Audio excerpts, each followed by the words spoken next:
La chronique de l'eau, une rubrique de Fréquence Terre, Philippe Bourri.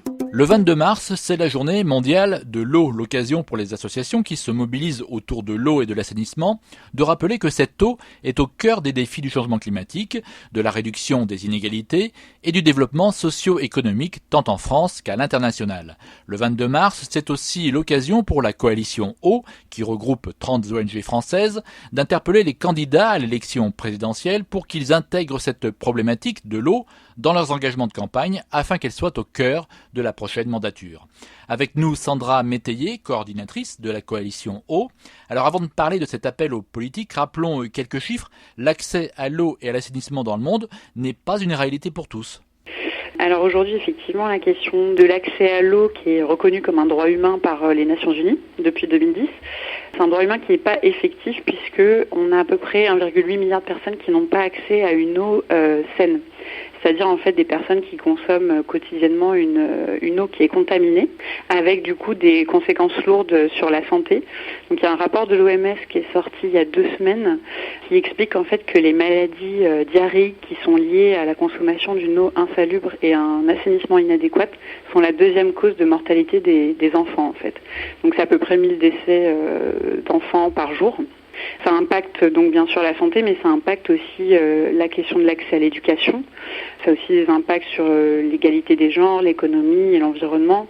Voilà, l'eau est liée de toute façon à tous les aspects de notre existence. Et en France aussi, cet accès à l'eau pose encore problème. De quelle nature ?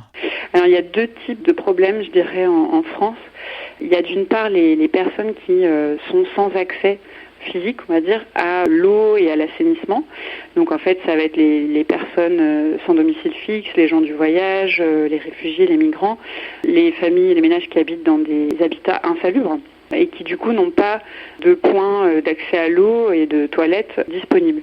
De ce point de vue-là, il y a un enjeu aussi qui est particulier dans la France d'outre-mer en fait, puisque l'accès à ces services essentiels en outre-mer reste un énorme défi. Il y a près de la moitié des personnes qui ne sont pas raccordées au réseau d'assainissement et les systèmes en fait d'assainissement individuels sont très défaillants. Et le deuxième aspect en fait c'est le million de familles qui dépensent en fait une trop grande partie de leurs ressources financières pour l'accès à l'eau. En fait, le droit humain à l'eau potable et à l'assainissement est effectif si l'accès se fait à un coût abordable. Donc c'est les Nations Unies qui ont inscrit ce critère dans le droit humain. Or, on estime qu'en France, il y a à peu près 1 million de ménages qui n'ont pas accès à l'eau dans des conditions abordables. Ça veut dire en fait qu'ils dépensent plus de 3% de leurs ressources financières disponibles pour s'acquitter de leur facture d'eau. Alors 30 ONG françaises regroupées au sein de la coalition Eau profitent donc de cette journée mondiale de l'eau pour interpeller les candidats à la présidentielle afin que la question de l'eau soit au cœur du débat public. Parmi les 5 propositions de la coalition, on retrouve la volonté de faire inscrire dans la loi le droit humain à l'eau et à l'assainissement, projet de loi qui a été freiné il y a quelques semaines par le Sénat mais qui sera à nouveau porté par les associations lors de la nouvelle législature. Sandra Métayer, les ONG souhaitent aussi porter des propositions tournées sur l'action de la France via sa politique diplomatique et de solidarité internationale. Donc on a une proposition en fait qui vise à rehausser l'ambition de la politique de développement de la France dans le secteur de l'eau et de l'assainissement. Les Nations Unies ont adopté en 2015 un cadre de développement commun qui est constitué de 17 objectifs du développement durable qu'il va falloir atteindre d'ici 2030. Et parmi ces 17 objectifs du développement durable, il y a un objectif qui est dédié à l'eau et qui vise à assurer l'accès à l'eau et à l'assainissement pour tous de façon durable d'ici à 2030. Et on sait que pour atteindre cet objectif du développement durable, il va falloir tripler les investissements dans le domaine de l'accès à l'eau et à l'assainissement. Et la France, en fait, intervient dans ce domaine via son aide publique au développement.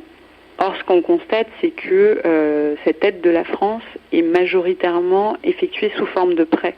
Donc en fait, sur 500 millions d'euros d'aide publique au développement pour le secteur de l'eau chaque année, on a à peu près 90% qui sont des prêts, ce qui oriente finalement les financements d'aide de la France vers les pays à revenus intermédiaires qui sont solvables et qui laissent de côté du coup les pays les moins avancés qui ont pourtant en fait les plus forts besoins en termes d'accès à l'eau et à l'assainissement.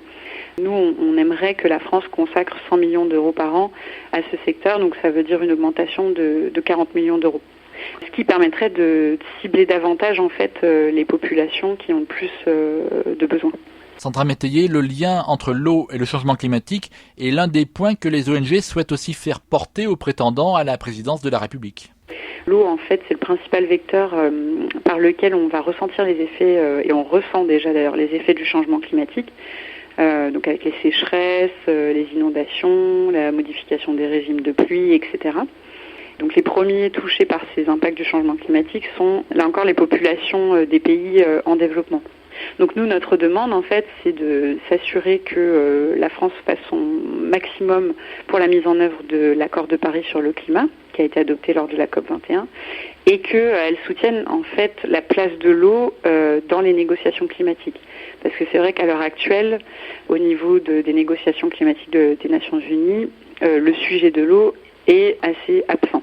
Donc notre idée, c'est bien de s'assurer que la France maintienne une présence forte au sein des négociations climatiques et y soutienne la place de l'eau.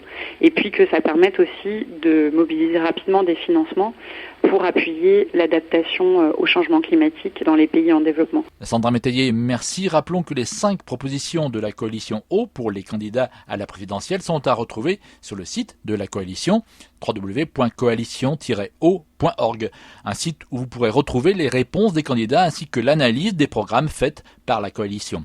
Retrouvez cette chronique sur fréquence-terre.com. Philippe Bourri, Fréquence Terre. Retrouvez et podcastez cette chronique sur notre site fréquence-terre.com.